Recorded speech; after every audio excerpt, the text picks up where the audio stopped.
I'm here with Night Owl Games, and we're getting right into the mid game. This is level 3 of Shards of Alchemy, so we don't have to worry about the I split you pick thing. We just go right into it and see who's first player.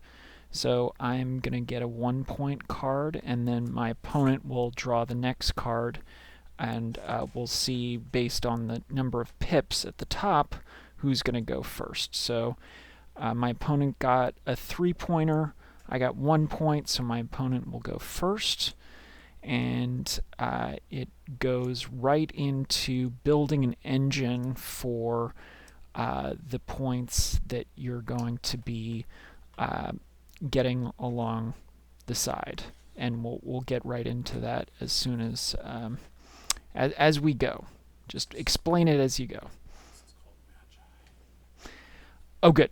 Yes, and I should mention this is the Magi format, also known as mid-game or level 3 of Shards of Alchemy. So thank you for watching our Magi demo here. And mhm. Okay, so Oh, yes. And so another rule change, or not rule change, but a difference between level 3 and level 2 is in here in the Magi, you can draw from the middle. So essentially, there are 7 cards at any given point that you can choose to draw. My opponent chose to draw from one of the side piles. The advantage there is you can see what's on the back of the card. If I were to draw from the middle, I would be kind of drawing blind in terms of what's on the bottom of the card there. I'd just be, yeah. And so now my opponent has drawn a card, decided not to do a swap, is playing that card directly to his mat. So he's got a font of 1, and it'll provide 1 point of blue towards the engine that he's building up in the fonts. So that's another difference here that we'll see as we get into it on the Magi. And I will go ahead and take a green. You notice that as the cards are dropping here, they are not increasing the turn count. The turn clock only is going up at the end of my turn. Since I'm second player, it goes up by 1, and I've just played a green font. So we're each have 1 point of value in our font, but this is actually, this middle area is just going to be our tiebreaker. What we're actually going for are purchasing cards out of our playing mat, and so that's part of why you're seeing. We're trying to come up with ways for getting cards onto the playing mat, and one way to do that is to trade for gold, so that now when my opponent plays that gold or plays a gray from the middle, now that gold is available for purchase. So let's say, well, he doesn't have 3 of each. That is a very difficult card to play, but that card is in theory available to purchase as long as it's on his player's mat. So that was the end of his turn. Now it's back to me, and I will just get a black. It's good to have some color diversity, because if I'm going to be trying to purchase cards out of my mat, I do want different colors. You can see like this one costs 1 white, 1 green, and 2 gray. So let's say I'm trying to work towards that. I'm going to want some gray, I'm going to want some white, I'm going to want some green, typically a card is going to require at least 2 different colors. And that's the end of my turn. I did basically the same thing that my opponent did, minus switching for a gold.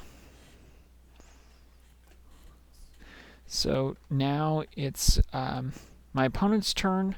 That was the end of my turn. The turn clock went up to 2, and we're just kind of, at this point, like I said, building up the engine with the idea for eventually we'll get a lineup of cards along the side, ideally one of each point value. So that's a double gray. It'll be worth 1 point because it's got 1 dot there, but he does need a gold and something else. It could be a gray or anything else, so he could use that blue to purchase it.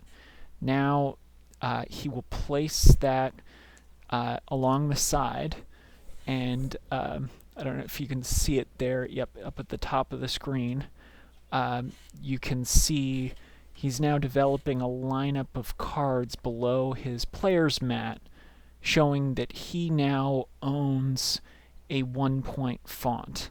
And the cool thing about that is it's not only the major point value in terms of like the game score is now 1-0 essentially, with 2. Oh yes, 1 for the card and then 1 for the dot there.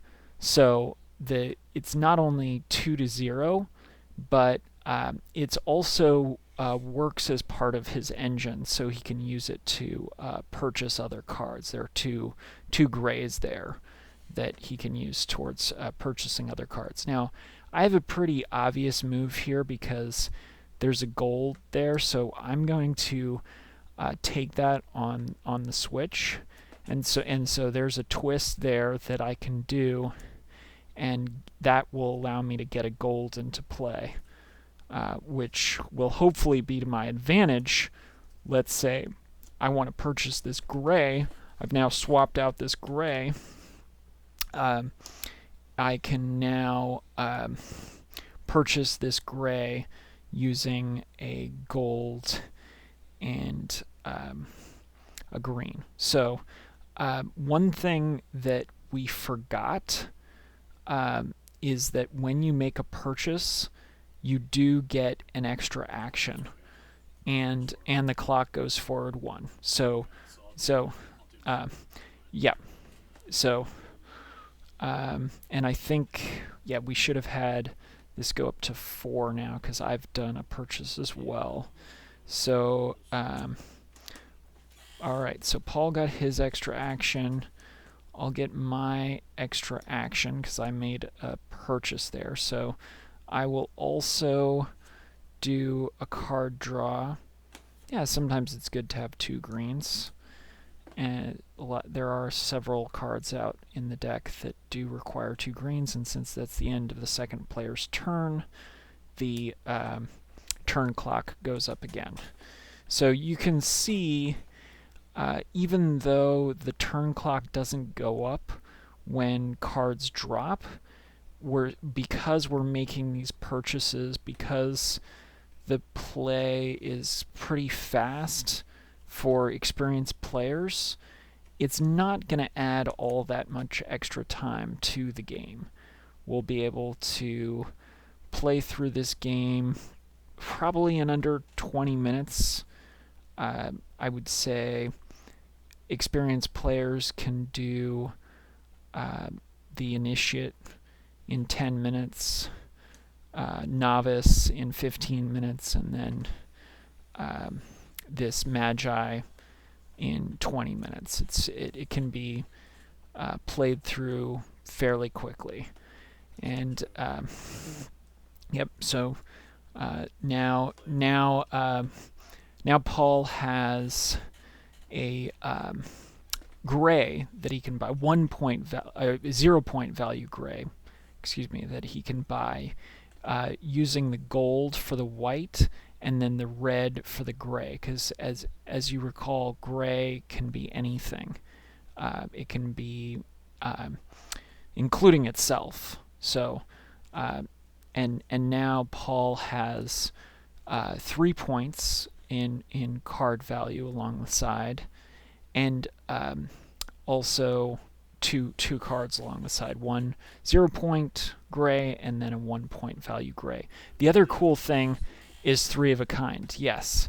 So 3 gray or 3 of any color can be used for any other color. So 3 grays could be any of the basic colors except for gold. So if you wanted gold, you would need 1 of each of the basic 5 colors. That's the conversion rate there.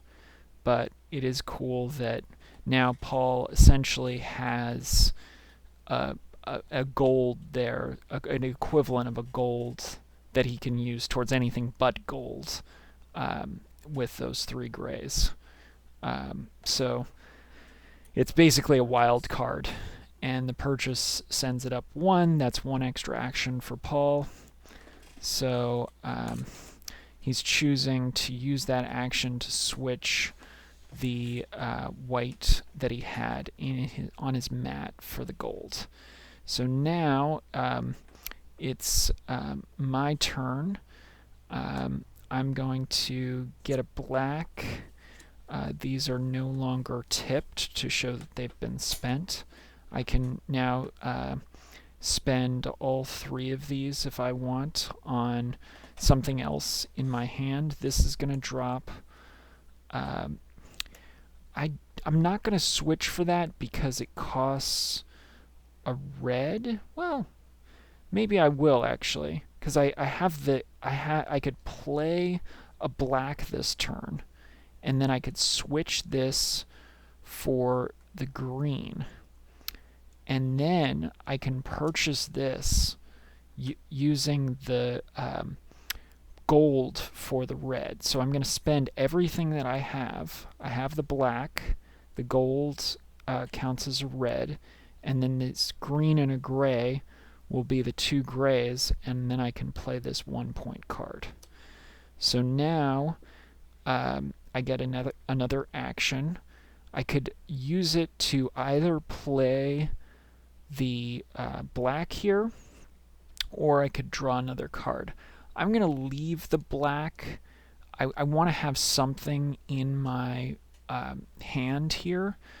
In case a gold shows up, I have something I can switch it for. That's kind of my strategy there. So I'm going to draw. I don't see any 2 point cards. That would be really nice if there were a 2 point card out here. But I just want to keep things in my hand. And oh, I already did this switch, and then the 2 points showed up. So guess what's going to happen? Paul is going to probably grab that 2 point card right away before I can get it, because I believe there are only 6 2 point cards in the deck. So that makes them really attractive. And so since you can only play 1 card of each point value, that makes 2 pointers really, really attractive, and they tend to be snatched up quickly in this Magi format. So Paul decided to swap the red for a gold. That's his play. I don't think he has enough yet to actually put that 2 pointer in play, because it requires 3 red. If he spent all of his gold and gray for the 3 red, he would only have the 1 blue, so he'd be essentially short one blue and 1 yeah, but it would still, okay, yeah, you'd still be short 1. Yeah, so Paul is very close to being able to play that 2 pointer, but it's just not quite there yet. So he's going to pass the turn, And now it's up to me. I'm going to take this 4-pointer because maybe I can work up to it. I do have 1 black, 1 white, and 1 green. So, and I have this gold. So I'm just going to leave that facing up. It will swap down, but I'm going to leave it up just for a minute just so that I can see what I'm working towards, which is that I am working toward, and this is I have a switch that I can do. Oh, actually I really want that 2-pointer. Change of plan. Alright, so I don't care about this 1-pointer. I'm gonna grab the 2-pointer. Too bad I can't get to that gold. Paul will be able to get to the gold, but that's okay. I'm happy now that I have a 2-pointer.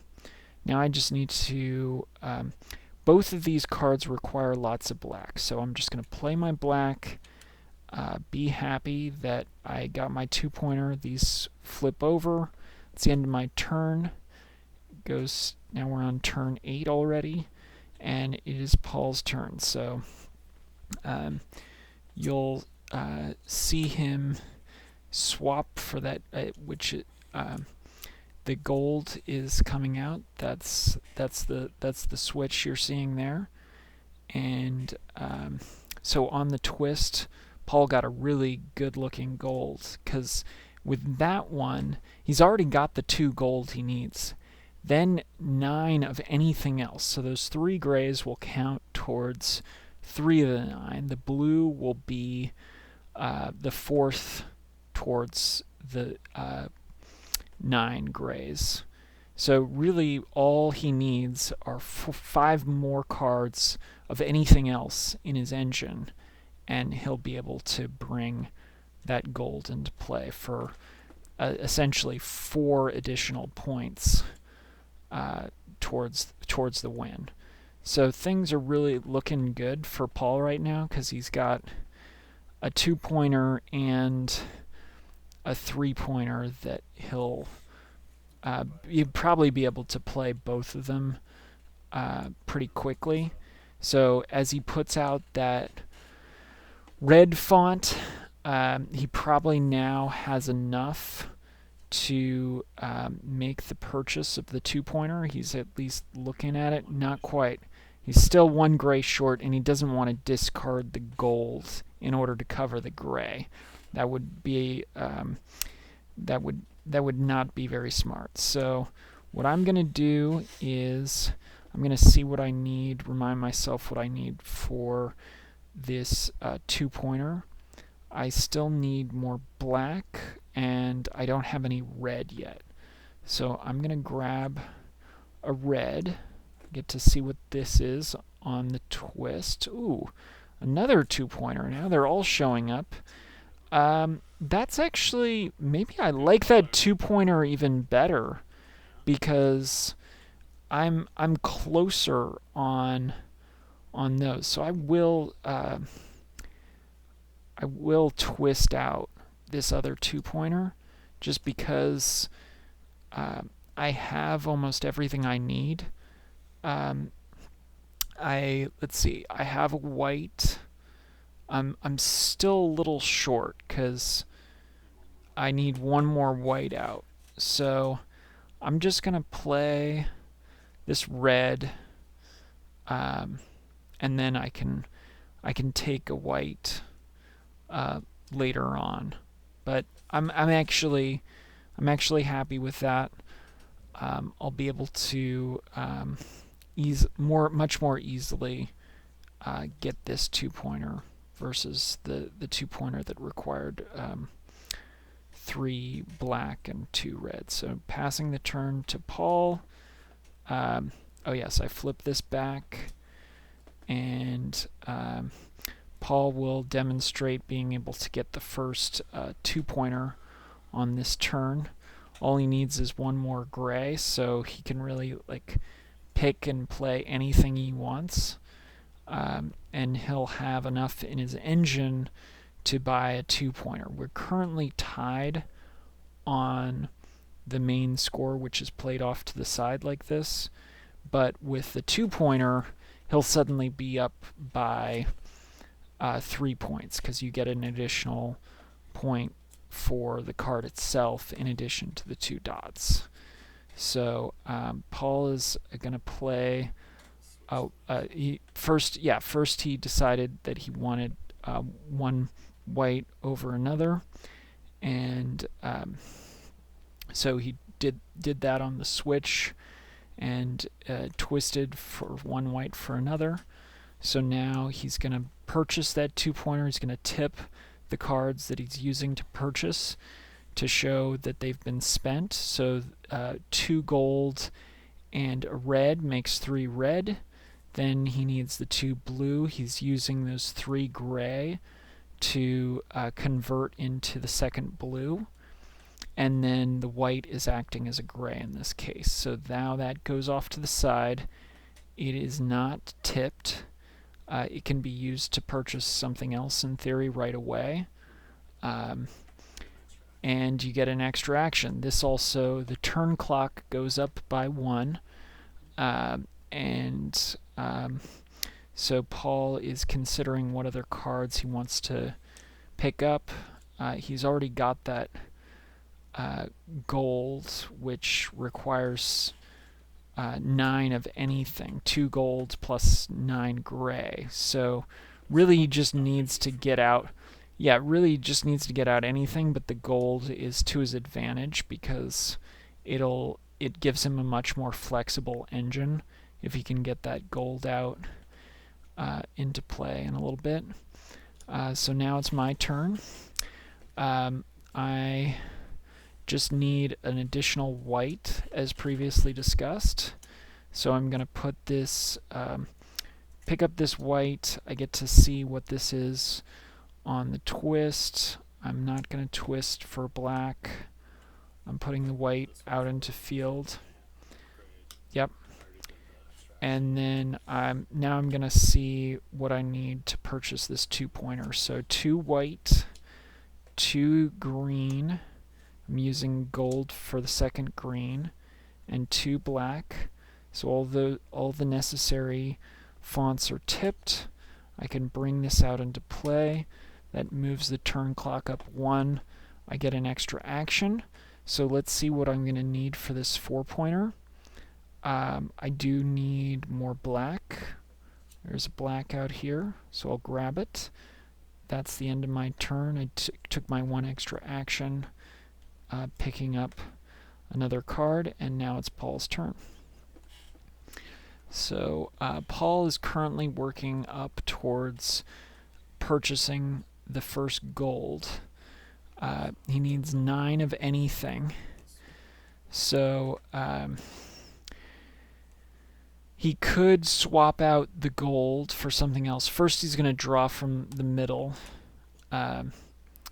He's got 6 options in the middle to draw.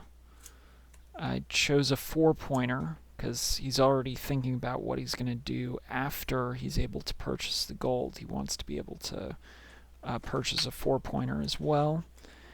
And now he's considering getting more gold. He might be getting a little gold greedy, but he's letting the gold drop. So that means that there's gold in the middle for me, and that I could potentially swap for if I want to next turn. All of my cards are untipping right now because it's going to be my turn soon, and I can spend them again on my 4-pointer here. So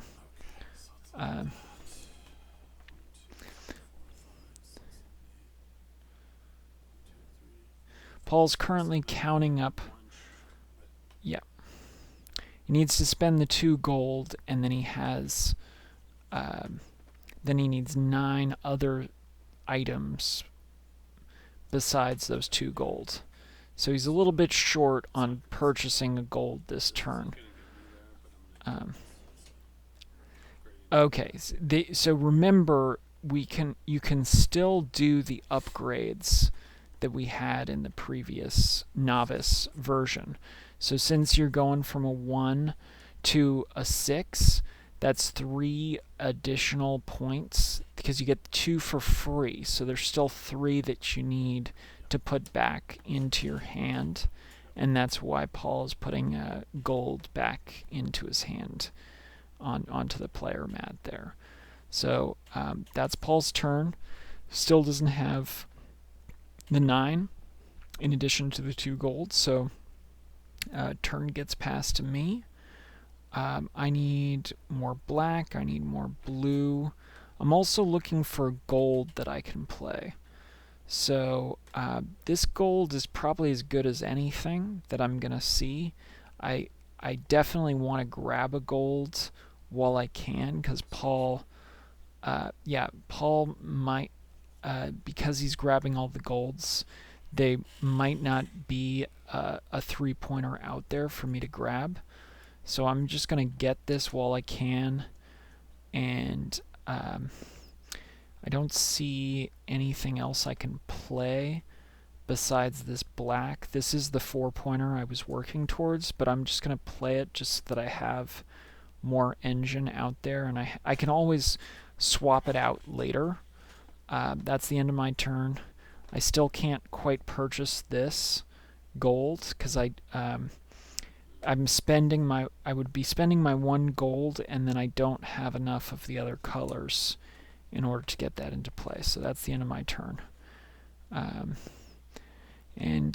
Paul probably will be able to purchase his gold this turn. So really, Paul has been running 1 or 2 turns ahead of me throughout this game in terms of his engine just getting going a little bit more quickly than I've been able to get going, and that does happen sometimes in this format. You never know what may happen later on, though, and I'm not giving up, because things can turn around. So Paul has spent his 2 gold. He has 1 white that he's going to use as a gray in the remainder, and then 9 others in. Yeah, so all of that's covered. He's going to have to tip everything in order to bring it out, but that's worth it because now that's 4 more points for the win. That's also going to advance the clock up 1. Paul now gets 1 additional action. So with the additional action, he's considering bringing out red. Instead, he draws a red. Okay, so this is good for me. I can now draw this green and swap it for gold. Maybe this gold will be easier for me to play. It's not really all that much easier, but I think I'll work towards it, just because with this one, as you can see, it requires well, I guess both of them are requiring 7. Either way, it's 6 to 1, half a dozen another. I'm just going to bring out this gold, swap it for a white.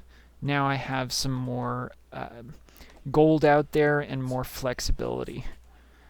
Oh yeah, and I could always upgrade as well. I could yes, so was this white a 4-pointer? No, it wasn't. It was the black one that was a 4-pointer. So I'm going to swap it for this one, because now I have a 4-pointer that I can work towards as well. So these are going to flip over now. That's the end of my turn. But now I have 2 different cards that I'm working towards. And let's say I was able to play this 4-pointer and it was getting towards the end of the game. I would actually win the game if I could end the game by playing this 4-pointer. I would be 1 point ahead of Paul. So, like I said, anything can happen. Don't give up just because you're falling behind, because you can find tricky ways like that to pull off a win, even if you're falling behind. So, it's now Yeah, this is a fun game to play solo on any mode, um, and you can always play against yourself, keep track of what your best scores have been, and just go for your PR, personal record victories. So this, and it's a great way to learn the game too, because as you're playing solo, you learn like how you can best arrange things for yourself and set yourself up for success, which is good strategy. You're learning good strategy for when you're playing 2, 3, 4 player versions of the game. So Paul right now is working up towards a 4-pointer. He's got a lot in his hand right now, just because he's been doing a lot of swapping for gold and some upgrading. So it might take him a while to get to that 4-pointer, which is really, I think, my best strategy for winning this game is getting to my 4-pointer before Paul gets to his 4-pointer, and we'll see if it happens. I still need. I'm short 1 white, short 1 black, 2 green, and what's missing? The blue. Two blue. So I do have 2 gold that I can bring out, but I'm essentially short 4, and the gold just makes up for 2 of them. So I'm gonna have. It's probably gonna take me 2 turns before I can bring out what I need to win the game. So I'm gonna take a black, play a black. This could come. This will come out. You notice how I'm keeping lots of greens out there. That's purposeful so that even if Paul takes one of those greens, I'll have a green that I can play next turn. Paul can't block me from taking all of the greens. And I think, if I've counted that correctly, we'll check it on next turn. I'll be able to play that 4-pointer at the end of next turn, because Paul can't take all those greens and block me from getting another green. I did miscount, because let's see, it's going to take me. I won't be able to do it next turn because I have the 3 black I need, but I'm still short 1 white, and I'm short 2 on blue and green. So really, I'm 5 short, and the blue and the gold only makes up for 2. But maybe if I... Alright, Paul is going to be able to buy the 4-pointer. So Paul is pulling way ahead here.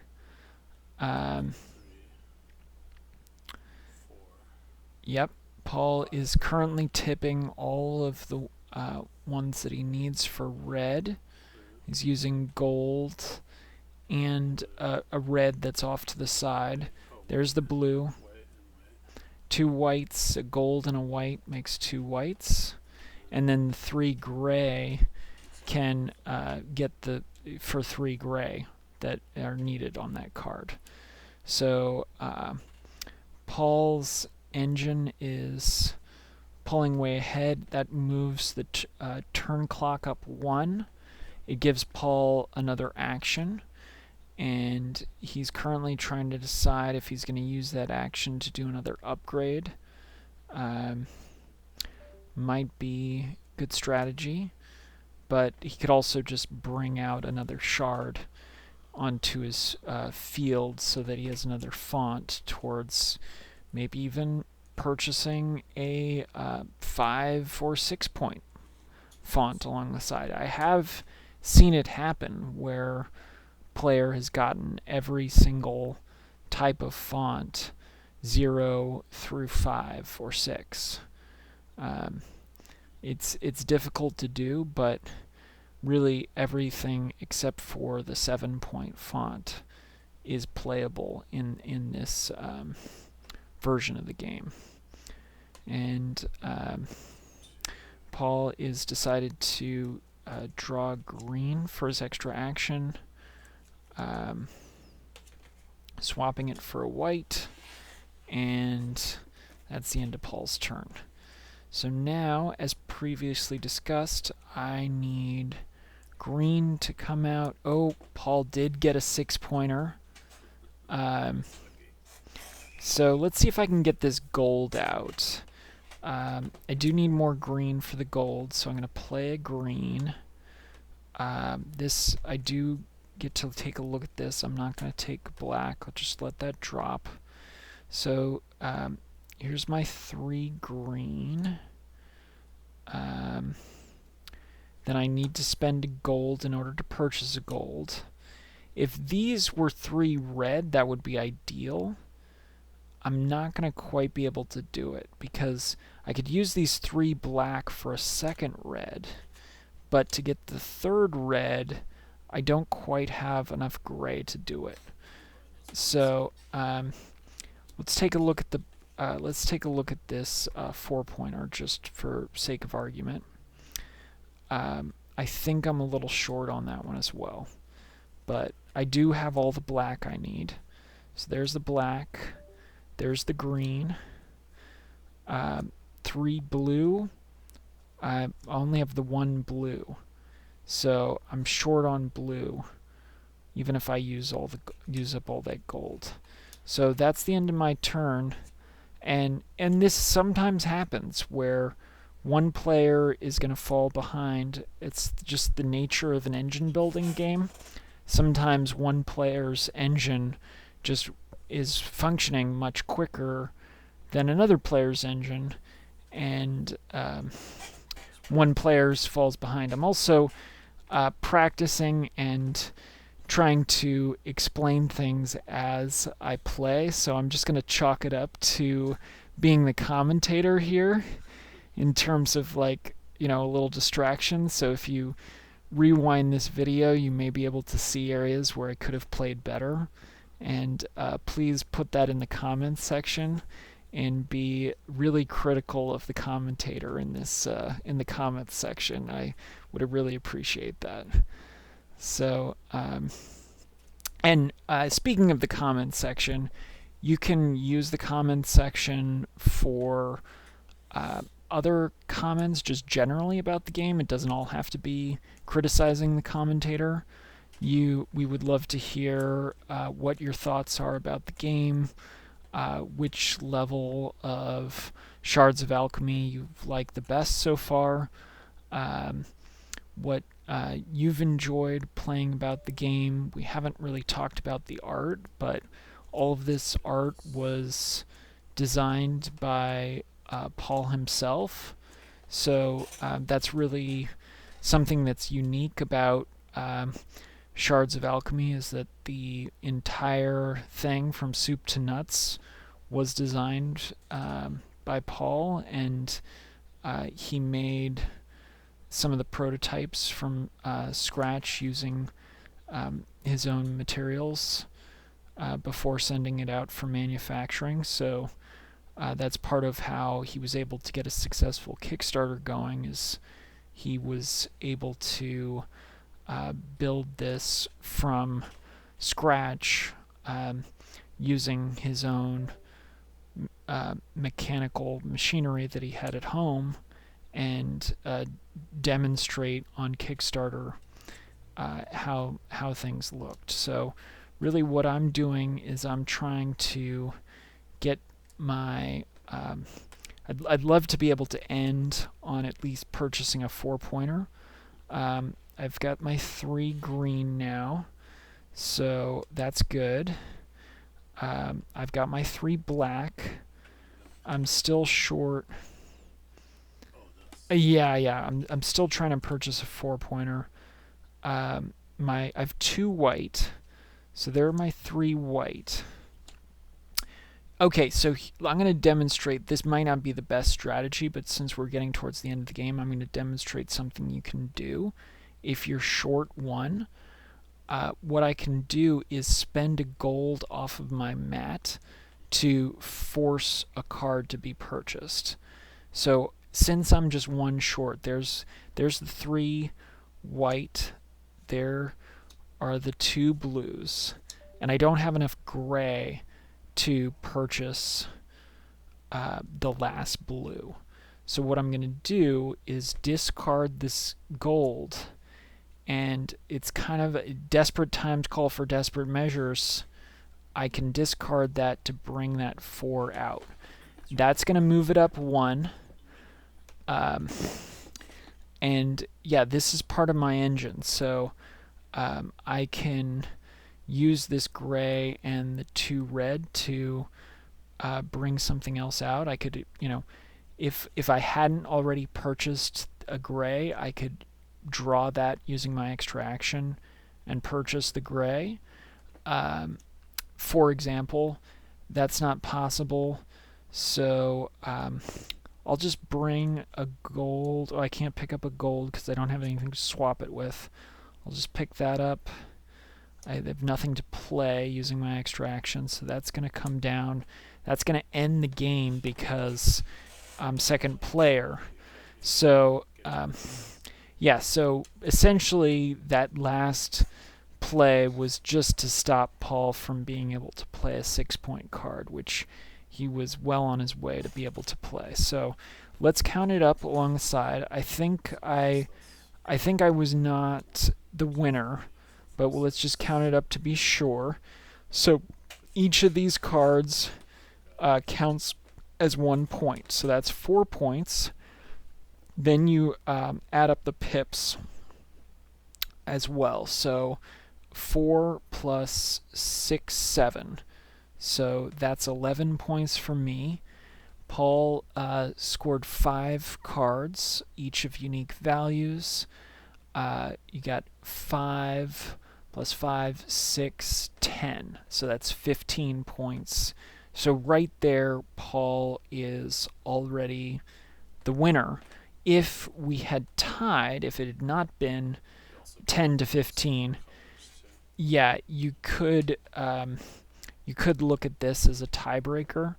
But let's count up the most colors, because maybe I could pull ahead a little bit here, because I do have the most green and the most black. So I am gonna get. So we'll just do this in order. We're tied on. Oh yeah, we're tied on gold. No, Paul does have an additional gold there. So Paul's at 3 gold, so that brings him up to 17. 4 gold. So Paul's definitely in the lead on gold. For white, I believe Paul also. I have 2. Paul's 2. We're tied on white. Green, I'm definitely in the lead on green. So that is, we were at 17 to 10. So now it's 17 to 12. Gray. I have 2 gray. Paul definitely has more gray at 4 gray, 5 gray. So that brings it to 19 to 12. Blues, I just have 1 blue. Paul's 1 blue. We're tied there. 3 red for me. 3 red for Paul. We're tied on that. Black, I certainly have the most black. So that's 14. Yeah, I've got 14 and Paul has 19 for the final score. If we had been tied for that score, then we could do a tiebreaker in terms of the number of points on the mat. Paul certainly has more points on the mat. You just look at the backs for the tiebreaker, so we wouldn't worry that that's a 6-point value as a font. Paul just has 6 plus 4, 10 to 1 for the tiebreaker. So that's the game. What we're going to do, as always, is demonstrate how you stack shuffle as you're putting the game away, which makes it really easy to play again. Because as we're putting these cards back, we're shuffling them by just putting we're putting cards that are of different colors next to each other. So there are no clumps, and everything's just going back really smoothly. We can just kind of stack these 6 piles all on top of each other and put them at the bottom of the deck, and then immediately play another game without even doing another shuffle.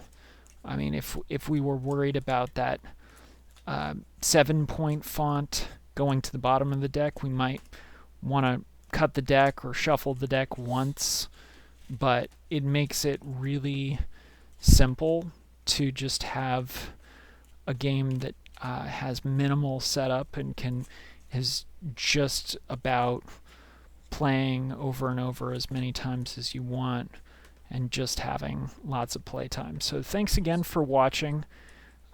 This game plays really simple and but is really fun, and these added elements are a great addition.